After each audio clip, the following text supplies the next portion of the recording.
Okay, I think we are at 10 o'clock, and I think we'll get this started. So welcome again to the Outdoor Recreation Council's webinar, using the findings from DIY trail user and visitor research. My name is Louise Peterson. I'm the Executive Director of the Outdoor Recreation Council of British Columbia. And, as always, I'd like to begin by acknowledging that our main office is in Revelstoke, which is the traditional and unceded territories of four nations, the Silks, the Snaiks, the Ktunaxa, and the Secwepemc people. And we very much respect the long-standing relationship that these nations have with the lands and the waters in this beautiful region. Just very quickly, just about the Outdoor Recreation Council, we are a charity. We've got more than 100 member organizations all over BC, representing many different types of outdoor recreation disciplines, everything from hunting, fishing, quad riding, mountain biking, hiking, pretty much like everything. We represent all outdoor recreation activities, non-motorized, motorized, self-propelled, mechanized, and as I said, we are a nonprofit charitable organization. And let's get to it. So last Wednesday, I think a lot of you were here. We were joined by Michele Archie from Harbinger Consultancy. She was introducing us all to the ORC's and Harbinger Consultancy's new guide, conducting and using visitor and recreational user research. And she used the hour that we had to outline the contents and discussed what information you need to collect to estimate the economic and other types of impacts of your trails and outdoor recreation initiatives. And Michele is joining us here today to tell us more about how to use the findings from do-it-yourself trail and visitor research. So Michele Archie is the principal of Harbinger Consultancy, a firm that is based in the U.S. Rocky Mountain Western region. She leads Harbinger's work in community and regional economic analysis, outdoor recreation, and community-based education and tourism. Thank you, Michele, for being here with us today again, and we look forward to your presentation. Great. Thanks, Louise. Thanks for having me, and thanks to everyone for joining us. I am going to share my screen and we'll dive in. I always have to do the little dance of trying to get to the slideshow button. So for those of you who were with us previously, or if you've watched part 1 of this webinar series, I'm going to do just a little bit of review to get us all on the same page. So the first little bit of this might be a little bit of review. But as Louise mentioned, I'm a principal of the Harbinger Consultancy, and I've been working in mostly rural community and economic development for a lot of years. Started out doing collaborative economic studies that were based on the relationship, kind of looking at the relationship between communities and their nearby public lands, national and state parks and forests, provincial, in Canada, World Heritage Sites, trails, other recreation and protected areas. And through that consulting, started doing a lot of other work in community-driven tourism, outdoor recreation, and so forth. So over the years, we had this idea of kind of taking some of the stuff that we do as consultants and putting it in more of a do-it-yourself framework. And so we developed online courses and workshops for all kinds of usually small and kind of medium-sized organizations and government agencies and just private enthusiasts and volunteers who work in their communities, work with outdoor recreation, work to kind of build stronger communities around their own assets, like natural areas, outdoor recreation, and so forth. So the online courses, we can share a link for that later, or you can just find it on our website, harbingerconsult.com. And we have for a couple of years worked with the Outdoor Recreation Council of British Columbia to offer members and people in their networks a 20% discount on those courses. So there's a code that you can use if you want to take any of our courses. But this webinar is not about our courses. This is about a different do-it-yourself framework that we developed with Outdoor Recreation Council and some other organizations in the United States. So we're going to talk a little bit today, just a little bit of review of what's in our new do-it-yourself guide to conducting and using visitor research. We'll talk just a high-level overview, but what we're going to really focus on today builds off of what we did in part one. So if you haven't seen part one, you can go back and look at part one after you look at this webinar.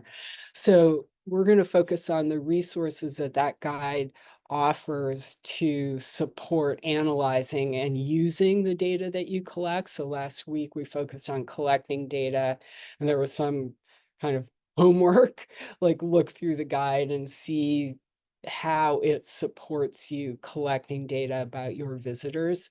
And then today we'll also focus on the resources in the guide, how it helps you estimate the economic impact of outdoor recreation or trails using this data that you've collected yourself. And then we'll spend a little bit of time just talking about other ways to use visitor data. You all probably have a lot of ideas about that, and the guide just offers some quick guidance about that. So quick review, what's inside the guide. This is the conducting and using visitor and recreational user research do-it-yourself guide and toolkit. So part one of the webinar has a more thorough overview, but basically just quick recap. This is really aimed again at small to mid-sized organizations and agencies and partnerships that manage outdoor recreation areas, trails, parks, and so forth. So a lot, as you know, of these organizations are led by volunteer boards, small staff with a lot of volunteer support. So the idea behind this guide is to provide support so that organizations at this level can start to collect and make use of information about their visitors in ways that you can manage and in ways that make a big difference for your organization. So you can take your own self-guided tour through the visitor research process by going through the guide. The first chapter is just a quick introduction, and then where we spent a lot of our time last week was on 2 and 3. Chapter 2 is first steps in visitor research. How do you design visitor research that gets at what you most want to know and that fits with the resources that you have? And then we talked a little bit last week also, or in the part one, about using secondary data sources. The three following sections 4, 5, and 6 really focus on specific ways to learn about your visitors. And then the 7th chapter talks about putting your findings to use. There is also an annotated resource section that is linked back to specific sections of the guide, specific chapters. So where we're focusing today in these 6 steps in visitor research and analysis is really on the last 2. So last week we talked about identifying and prioritizing your questions, designing your research, a little bit about collecting data, and about the necessity sometimes to fine-tune your data collection as data start to come in and you see where you're answering your questions and where you still have gaps. All of this is covered very thoroughly in the guide itself. And where we want to focus today is on the resources in the guide that help you to analyze and make sense of what you've collected for data, and that help you put those findings to work in different ways. So what happens after you collect data, and how does the do-it-yourself guide support that? So these three chapters that are really about different ways of collecting data about your visitors also include some guidance for making sense of that data, for analyzing it. So in chapter 4, where we focus on counting and estimating visitor numbers, a lot of ways that you count and estimate don't really need a lot of analysis. Sometimes they need some fine tuning or some kind of building on a partial data to create a whole picture or whole estimate. So chapter 4 offers some sources and resources for analyzing data, including a very interesting a link to a really interesting step-by-step study that talks about how to use trail counters and how to estimate your visitation based on trail counters. If your trail network is such that counting in one place isn't going to get you everybody, and that's true for a lot of trail networks. So that's in the guide. And then there's a list of types of analysis that you can do beyond just simply counting. And so looking at totals and offering simple statistics is often all you really need to or want to do with visitor numbers, but you can do other types of analysis with visitor counts that could help you when you're looking more at how to manage your area or what's happening over time or what kind of new facilities you might want to add. So that's what's in chapter 4. Chapter 5 focuses on surveying visitors, and this is a super in-depth, very robust chapter that takes you all the way through what kinds of visitor survey questions, how to do your survey, how to watch that to make sure that you're hearing from the people that you need to hear from and that sort of thing. So once you collect all of the data, then there's also a very extensive section that talks about how to analyze your data. So if you look at the end, toward the end of chapter 5, it gets into 3 different ways to analyze your survey data. Basically, how much of it do you want to do yourself, and what platforms can you use to help you? Talks about how to work with data. So typically when you get the responses to a visitor survey, it's not just ready to go. You need to spend some time with the data doing what's called compiling it. So putting it in a format where you can analyze it, and then cleaning it up. And this chapter just walks you through step by step how to do that.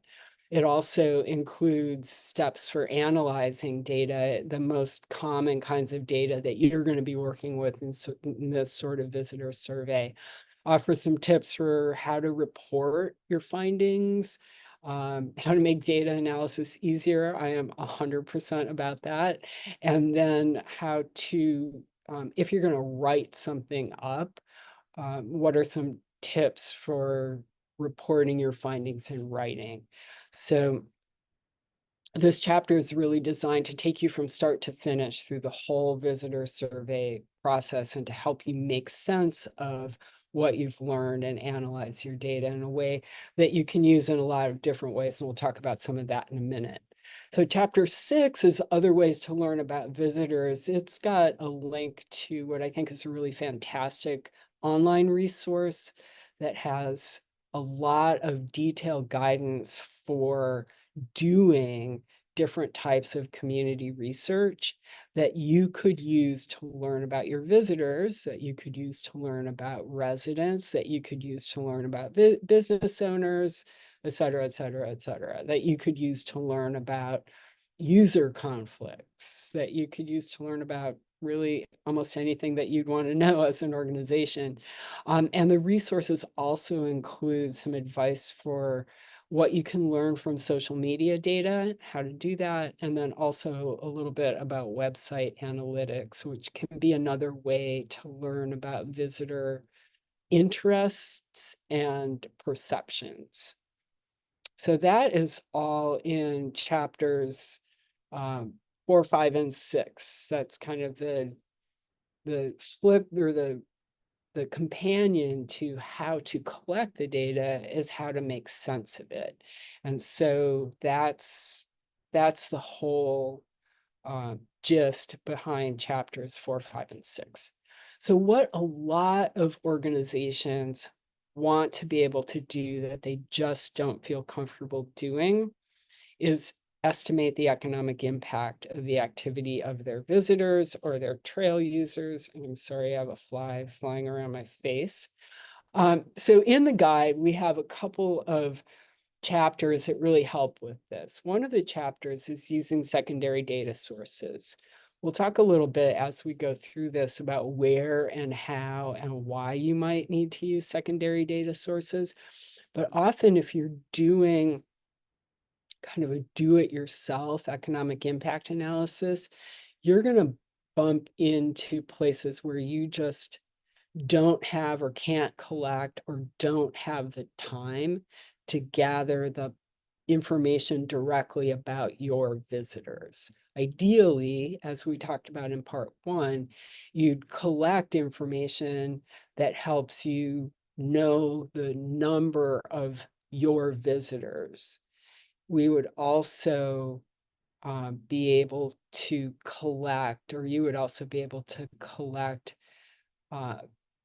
data that helps you understand what your visitors spend in the area when they're there. However, you may or may not be able to do that. You may not have the bandwidth to do that. Your trail system might not exist. So you're trying to do projections about the future. You might not be confident in the data that you've been able to collect. Maybe you're looking to develop some new facilities, and so you have some data to work with based on your existing users, but you don't know how to project how the new facilities are going to change visitation. All of those are reasons to look at secondary data sources. So that's why I included this as kind of part of the support that this guide offers if you're going to try to do a do-it-yourself economic impact analysis. So, we'll talk again. We talked in part 1 about what that means, and we'll talk again about that in a minute. The step-by-step for doing this is in chapter 7. It has an extensive section that just walks you through all of the steps of doing this. And what I'm going to do today is go over what those steps are so that you can feel like you have a little bit of an overview when you look at that part of the guide.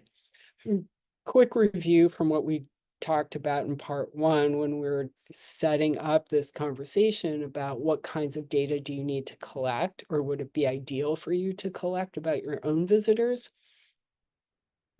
I'm going to review some of this economic impact 101 stuff, and then we'll go into what's in the guide. What are those steps in the process? So the difference between economic impact and economic significance, both of these analyses can be done using the same steps as we're going to go through. The difference is, are you looking only at the impact of spending by visitors who are coming in from outside of your area? In other words, just visitor spending? Or are you looking at how much economic activity is supported by everybody who uses your trail, everybody who comes to your park, everybody who, hunts or fishes or goes paddling in your area? So that's economic significance. So economic impact is just people from outside of your area, and economic significance is the dollars and the impact of all people who do whatever activity or use whatever facility you're looking at. The guide goes through a little bit about why you might do one or the other. Mostly it's what you care about. and the story that you want to be able to tell. So the basic idea behind economic impact when we're talking about visitors is that these are your visitors. They look like they're very happy, and they come to your community and they spend money at restaurants, they spend money at hotels or campgrounds, they spend money on transportation, gas, souvenirs, all the things that visitors spend money on. And in turn, these businesses that collect the money pay their employees, buy supplies, pay utilities, pay rent, all of the sort of business costs. And then some of that money is spent locally. So some of these things that businesses need or payments that they need to make also stay in the local economy and are further spent and are further spent and are further spent. So these direct effects, the direct visitor spending, cause all of these secondary effects. Some of the money is spent in the area, some of the money is spent outside of the area. And what economic impact analysis tries to do is to, at least theoretically, track all of the money that's spent in the area over and over again until theoretically there's not one penny left from that original visitor spending in the local economy. So I think we've all kind of heard the idea of economic impact analysis, and we've heard this idea that, money leaks out of local economies. In other words, if I go down to my local farmer's market and buy something direct from the farmer, then all of that money goes right to the farmer, and that farmer can spend all of the money on whatever that farmer needs to spend on.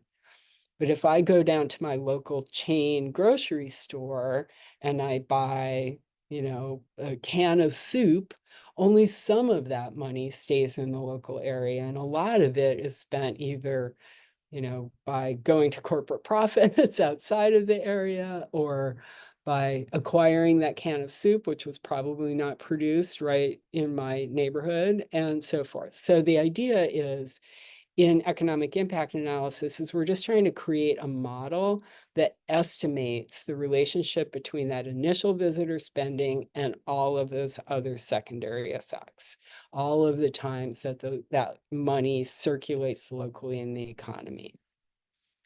So last week, we also talked about that you might have some choices about how to do this. If you have an existing study, you could just update it with new visitor numbers, or you could work with that existing study and update it with even more additional data, like you might collect new data about how visitors spend their money and how much money they spend.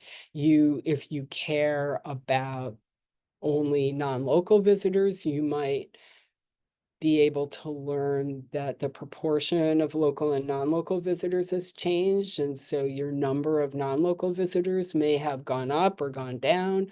So you can collect other kinds of data to update an existing study. Or if your study is old, or you don't have one, or you kind of suspect that a lot might have changed since the time of your original study, or you just want to take a fresh look, you can start from scratch. So the guide goes through how to do each one of these processes. And we're going to talk about the start from scratch process when we talk today. So generally speaking, the model of visitor impacts looks like this. And we also talked about this last week. You need to know the number of visitors. You need to know the average spending per visitor. You might want to know something about the importance of the attraction or event.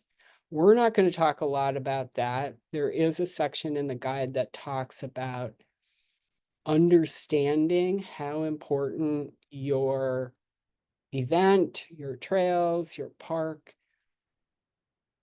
is to decisions of visitors to come to the area in the first place, and then how you might use that in the context, that understanding in the context of either doing an economic impact analysis or talking about your findings.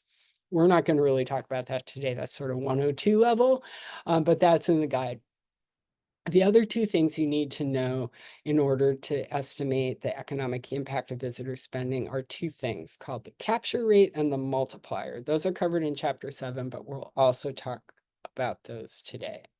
So the first two things are things that your information data that you are going to gather, ideally, about your own visitors, or you're going to estimate them using studies from other places.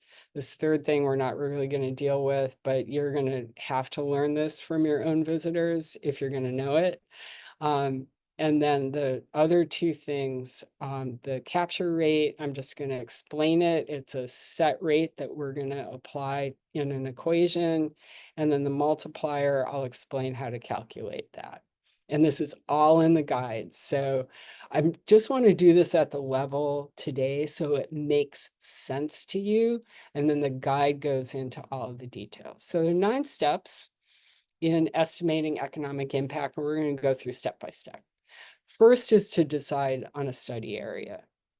In other words, what area do you care about the impact? Is it your county? Is it a group of counties? Is it your whole province? Is it usually at the level of a single community is a little bit hard to do an impact study about.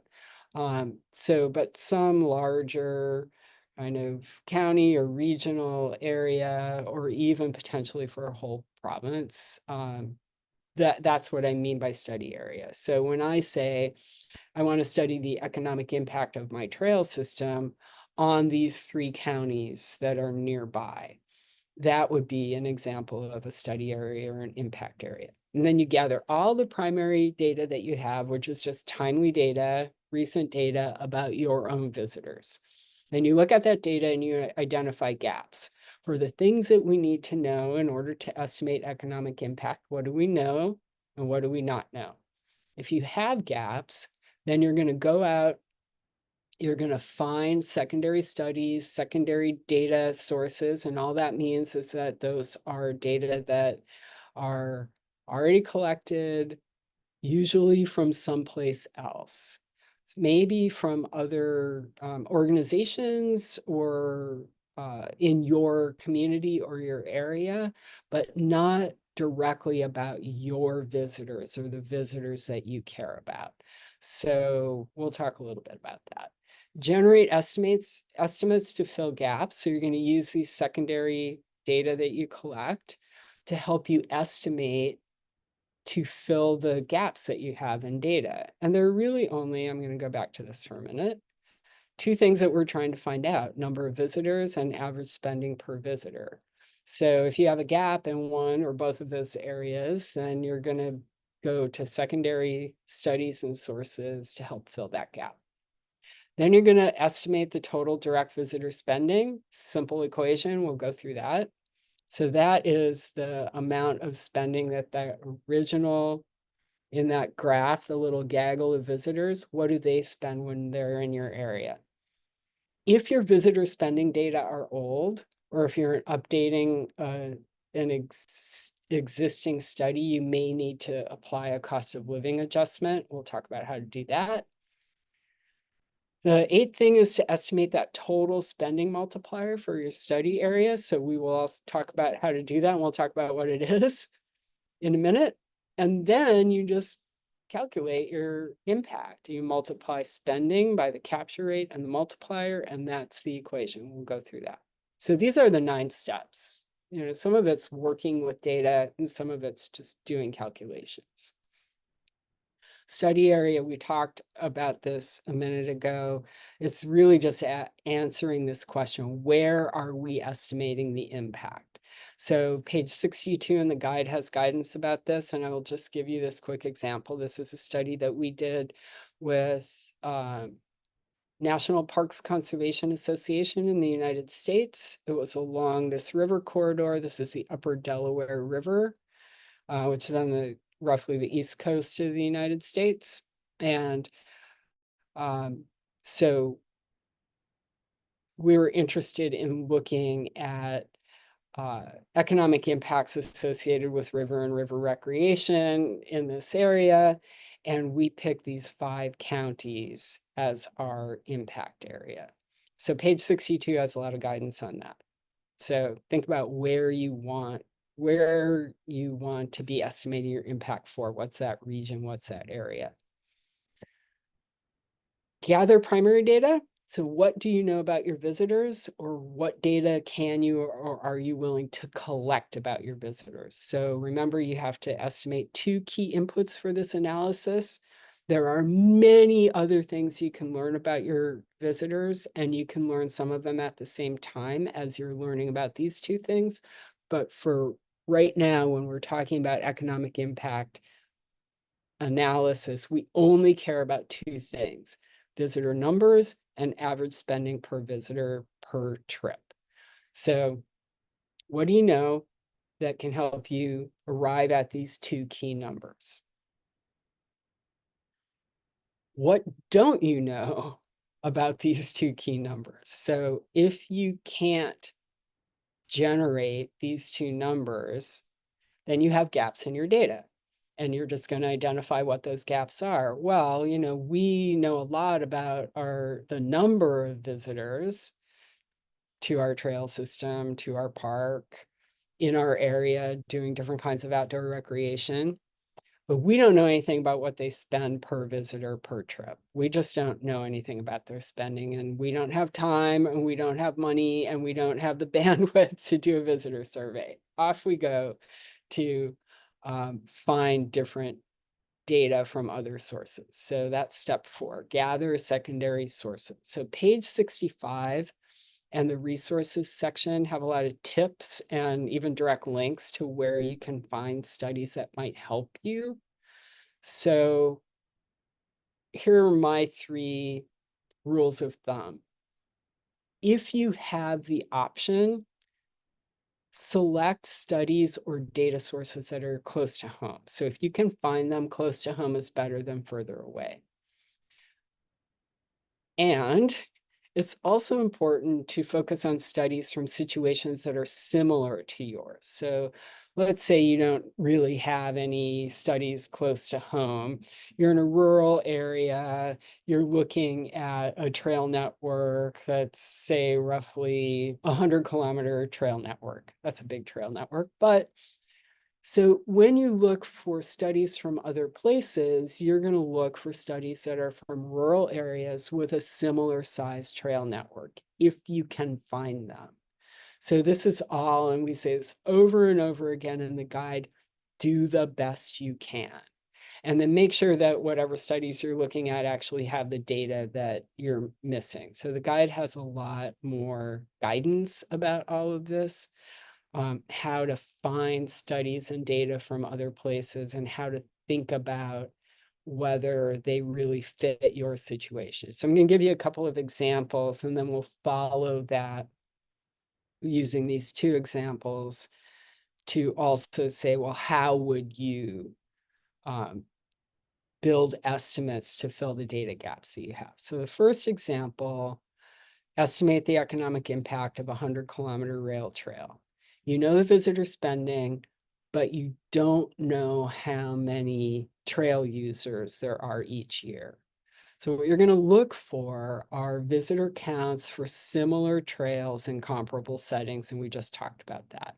So it's typically the case that urban trail data is more relevant for urban trails, and rural trail data for rural areas. So look for studies that, as much as you can, or they don't even have to be economic impact studies, they can just be counts, trail counts. And here, for this kind of information, you could call around to different trails that you think are similar and say, hey, do you guys count your users? Great. Can I have your data for the last 3 or 5 years? Awesome. Thank you. So that's kind of what you'd be looking for there. So the other example, let's say you have visitor counts, you have an average spending per trip for visitors to your park, but you want to focus on economic impact, which means that you only want to focus on visitors from outside of your area. And you don't know based on your data, what that breakdown is. So how many of your visitors are local versus how many are from outside your area. So here, I would start as close to home as I can to try to answer that question. I would ask for local or regional tourism, like a tourism agency, a parks or recreation manager, or a similar site. Hey, do you guys know this for your visitors? Some sites collect postal codes and other information about their visitors that can help them. And if they know, then they may be willing to provide that breakdown to you. So even if it's a little bit different audience from yours, sources like these can help you fill that gap. So if your local tourism promotion agency, for example, knows that, you know, there's some other in their visitor center, the people who show up are X% local and X% non-local. And then you have another maybe similar area that's in your region, and they know that they have X% local and X% non-local. So you're just going to start spreading out from your area, looking for ways to fill your specific gap. So step 5 is generate estimates to fill gaps. So whatever your specific gap is, and we'll talk about in a minute if it's all gaps for you, if you're projecting something new, we'll talk about that in a minute. A few rules of thumb here too. Again, this is all in the guide. Use multiple sources and averages. What that helps to do is helps you kind of figure out what would generally be true for a place like yours or a facility like yours or the kind of recreation that you're looking at. So instead of just saying, wow, I found one study, that's awesome, we're going to stop there, unless that study is from really close to your area and you think it is basically a perfect parallel for you, I would encourage you to go and try to find 2, 3, or 4 different sources that you can look at and kind of average together, which helps to and average out the error that you might introduce if you only look at one source. Again, this is a do the best you can. And basically, if you're comfortable with it and you can explain how you generated your estimates, it gets you a long way because you're not claiming that you're an economist doing a study. You're saying we're trying to make some reasonable estimates and here's how we did it. So in that vein, I like always to, if I'm estimating something, I like to run it past people who know the area just to see if the estimates raise red flags. Would you be surprised if I said, or does it seem out of line? Now, when you do this, you need to kind of, there's a little bit of an art more than a science to this, because one of the reasons that you're doing your study is because you don't know. And so there might be some surprising results that you get if you look at other areas. So you need to be open to that. But also you can use some local input just to see if it seems like it's totally far afield and your partners or other stakeholders actually know that it's impossible because they have access to other data. So that's why you run this by other people.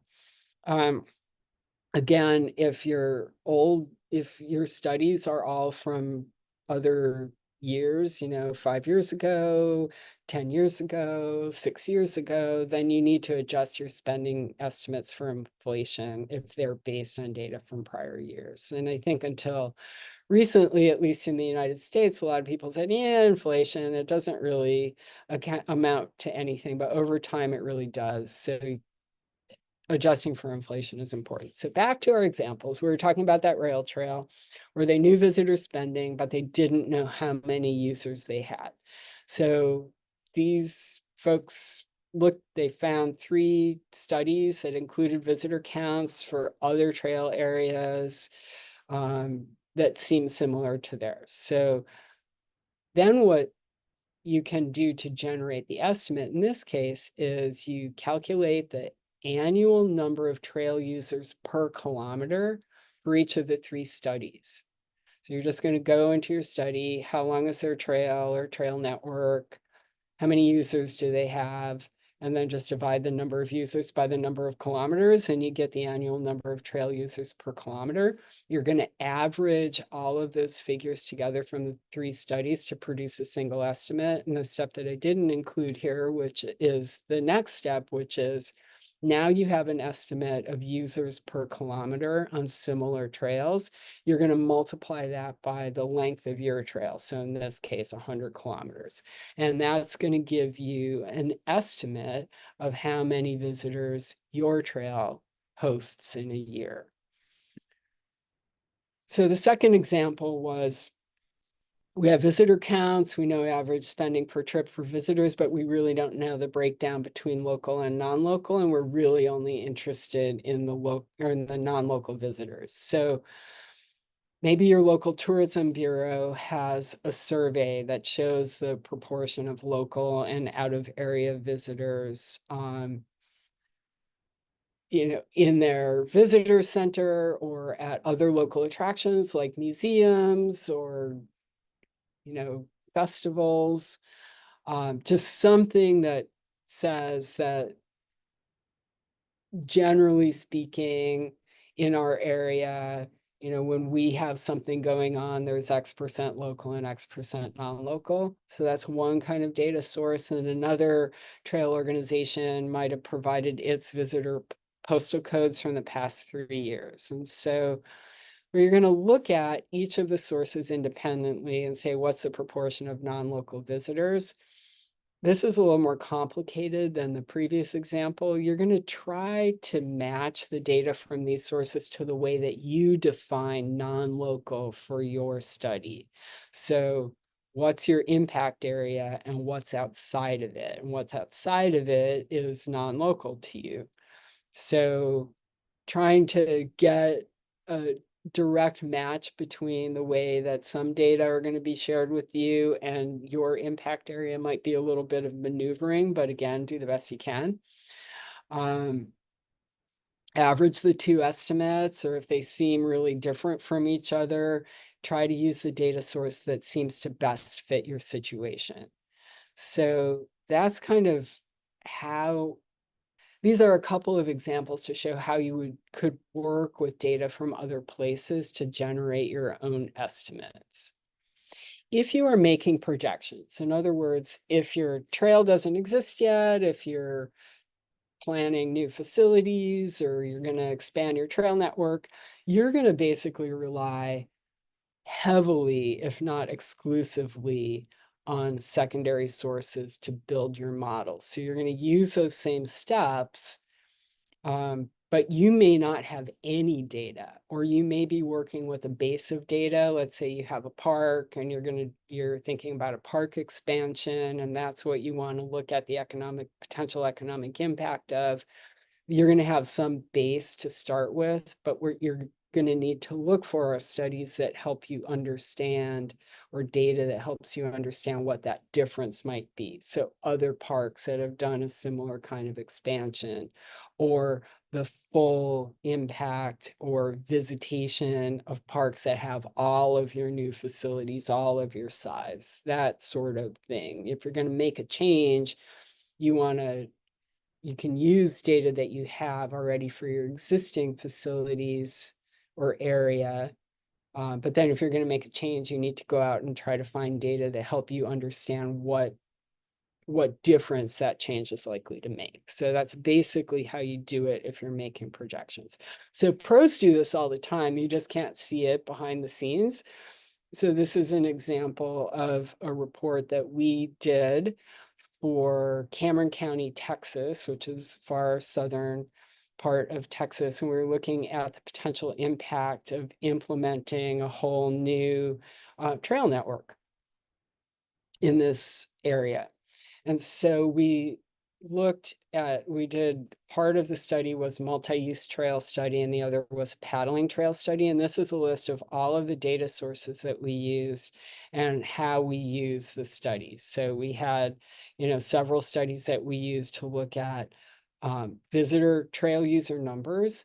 And then we had several studies that we used to look at trail user spending.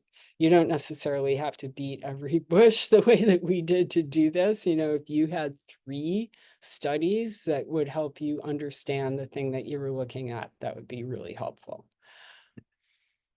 Step 6 is estimate total direct visitor spending. So this is super simple.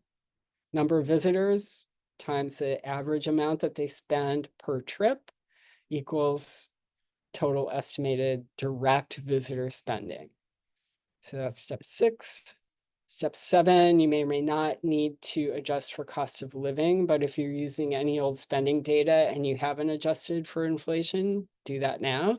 There's a great, super easy to use inflation calculator from the Bank of Canada that will help you with that. Step 8 is to estimate the multipliers. This is potentially a little daunting if you're not a math person. But it's also super straightforward and it's laid out really well in the guide. So the multiplier is that ratio of all of the effects of visitor spending. So both the initial visitor spending and then all of those ripple effects to that initial visitor spending. So another way to think about it is this is the number of times a dollar circulates in your local economy before it all leaks out. And that number is going to be something like 1.2, 1.3, 1.4-ish. Might be a little bit more if you're in a dense urban area. The way that we're going to estimate this multiplier is using your area's population and land area. And the land area is going to help us to get to population density. So this is documented also in the guide, but this is a very well researched way to estimate a multiplier. So remember this is what we're talking about. What we're doing is we're estimating the relationship between this direct visitor spending and all of the ripple effects that happen in the local community economy. So here's the formula, super easy. You do not need to do calculus to do this. You can just copy this, you paste it into Google, you replace POP with your population number in millions. In the book, it tells you how to convert whatever your population is into millions, and your population density in thousands per square mile. So the book also goes through how to convert thousands of people per square kilometer to square mile. So you just put that number there. You don't change anything else about the equation and you hit enter and you get a number. And your number will be 1.2, 1.3, 1.4, but 1.265, something like that. And then you just use all of this that you have to calculate the total economic impact. Visitor spending times the capture rate, I'll tell you what that is in a minute, times the multiplier, and that equals the total local business activity that's generated by visitor spending. This is your total impact of visitor spending on sales at local businesses. The guide also goes through how to talk about this. So you make sure you're talking about it correctly and you're not saying something that it's not. So capture rate, I'm just going to show this to you.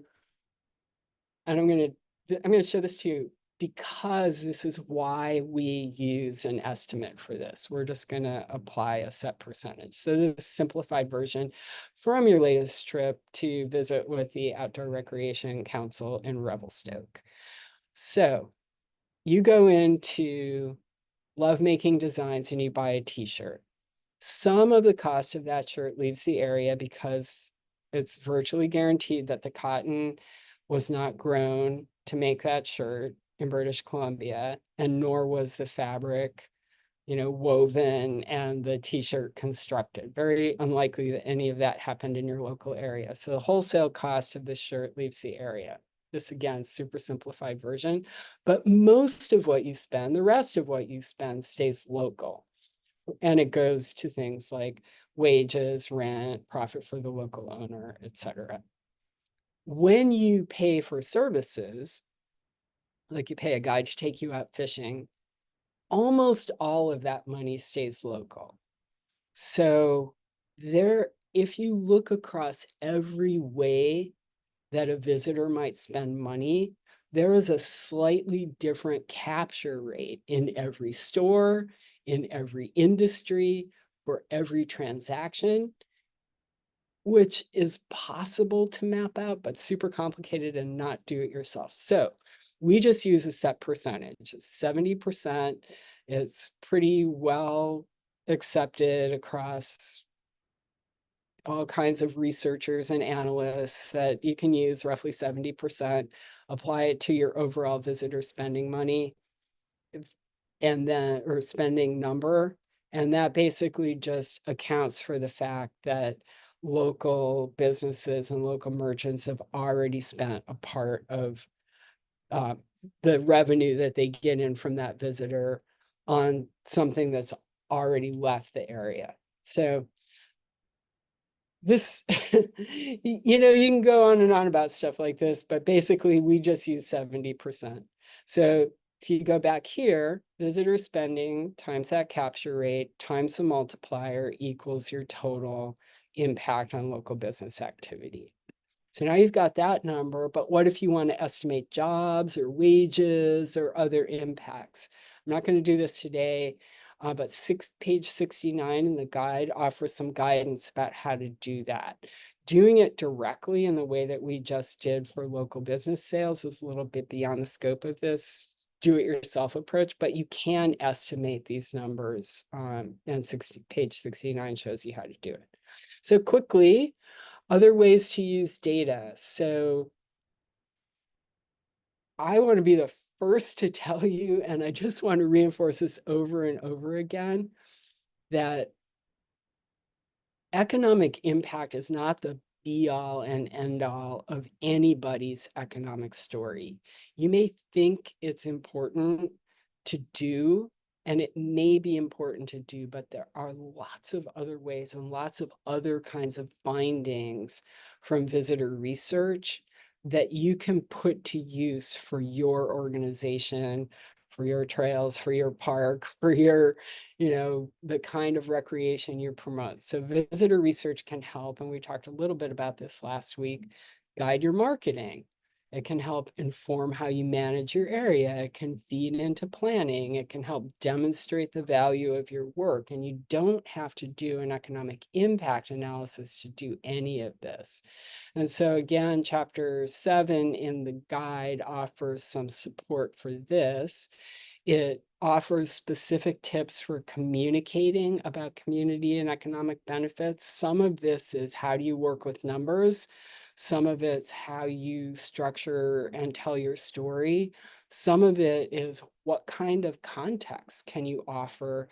For example, if you are going to do an economic impact analysis, what other parts of your story make sense to substantiate and tell along with it?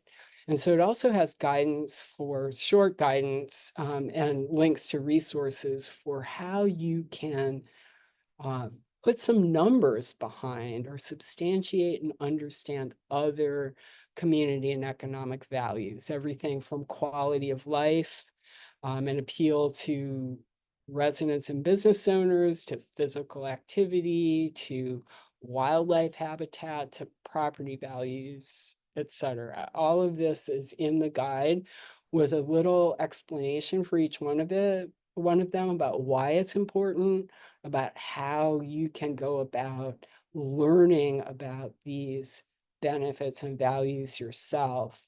And then that all gives you grist for the economic story that you want to tell about yourself. And finally, in the guide are just short sections on 6 other ways to use visitor research finding. So things like detecting trends and patterns. So collecting data over time can show you things like shifts in visitor preferences or changes in visitor behavior, changes in travel behavior that can help shape your strategy, your action plan, how you manage your place, share information with other organizations or businesses to help you all collectively figure out what is going on in your community and how things are changing. You can use visitor data to direct volunteers and staff effort to better match when, where, and how your visitors are using key resources or the kinds of services and support that they've said that they need. You can use visitor research to help you identify visitor satisfaction, preferences, unmet needs, things that will help you maybe work with your business community to glean more benefit from the visitors that are already coming. You can use visitor research to help you understand user conflicts, to help you understand and balance different perspectives among, say, visitors, recreation users, residents, landowners, business people, et cetera, et cetera. So it can be super useful in management and planning. Also helping kind of pinpoint where you might have congestion in a recreation area. You can use it to feed into planning and future scenarios, monitoring and evaluation, all kinds of different ways to use visitor research findings. So what I'll say is, even if you think that really mostly what you want to do is chart your economic impact, if you're going to put some time and effort into collecting information about your visitors, think about what else you might be able to learn at the same time and do with what you learn. This last graphic is just a graphic from EcoCounter, one of the main trail counter companies, about what you can use with trail count data over different time periods.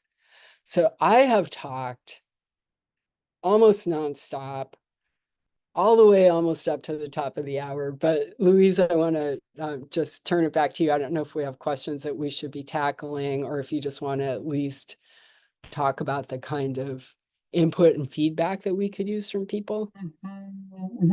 Well, I just want to thank you. This is so rich. There's so much here, and I'm hoping that everybody that is watching this will find that too, as you start to kind of go through the guide, and maybe look at the webinar recordings again.